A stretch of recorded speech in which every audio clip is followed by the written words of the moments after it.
Right then, Jan's on. Bit of Bundesliga. Bayern Munich are going to win it this season. They are 5 points clear at the top of the table, whilst the others flounder behind them. Jan, overall, what grade do we give Vincent Kompany so far? Well, I think that the juror is out there in terms of what's happening in international football. They've still been criticized for his way of playing, a bit like we know Kompany. We knew what he did at Burnley. We know what he did away from home in the Champions League, and he's been punished by Barcelona, by Aston Villa, and so on. But we have to give him big credit what he faced before the storm, before it's all happening again. But he needs some international results to kind of say that he is the thing. But you have to give them big credit, because they were third in the league last season. Now they seem just to go away. Leverkusen gone, Leipzig not consistent enough. And it's my old club, Frankfurt, who's having great entertaining football, but you can't expect Frankfurt to go all the way in. And Dortmund, it's another story. I mean, nobody knows what they are doing, and at least themselves. Do you remember earlier on in the show, Jan patting himself on the back? You know, I was the one who said Arne Slot would come in, Liverpool would do well. I remember that well. Who did you predict to win the Bundesliga this year, Jan? Do you remember? I probably said Leverkusen, did I? Yes, you did say Bayer Leverkusen. Yeah, it's funny how you forget that. Yeah, probably. I didn't forget that. I probably said. No. Yeah. I have been. Where has it gone wrong, Jan? First of all, based on the table, based on the conceded goals, it's absolutely going wrong at the back. And the funny thing as well now, when we last season, it was not even breaking news that they were scoring in 90+1.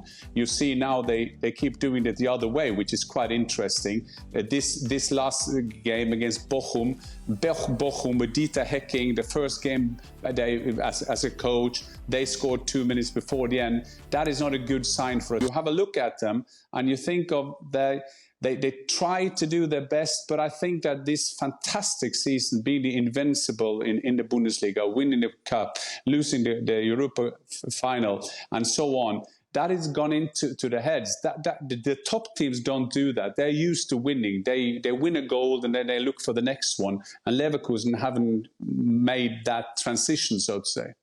And it's interesting, Grant Shaka, who was, of course, one of the key players in all their success last season, has found it difficult to almost hide his frustration. This post-match, of course, after that draw against Werder Bremen, I have to pay attention not to say anything wrong right now, because it's disappointing. We play well, concede 2 goals, we concede 2 goals per match, and at this level, you can't win games. It's not that they've been wrong done by, that they are in the position that they deserve to be.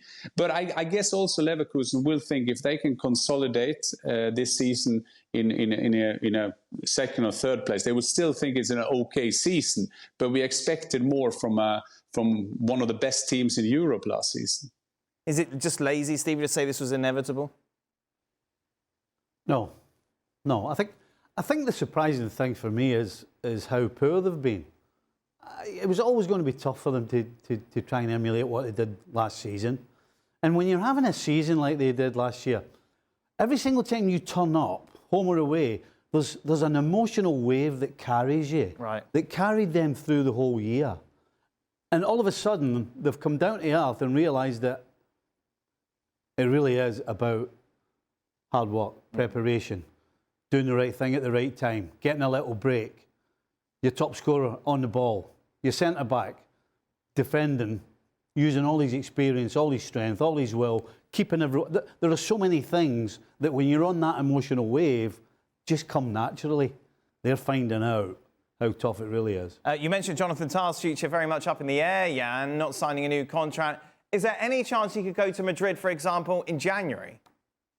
No, I don't think so. I think it's inevitable that he will go to Bayern next summer. At least they're the big favourites. Max Eberl wants to take him, the head of sports at Bayern. Tahs wants that. The agent gave signal this week that he will probably go there. You never know, but I can't see him. Now he's not leaving in January. I mean, that would make a fool of Leverkusen ambitions to be in the Champions League and do well in the Bundesliga.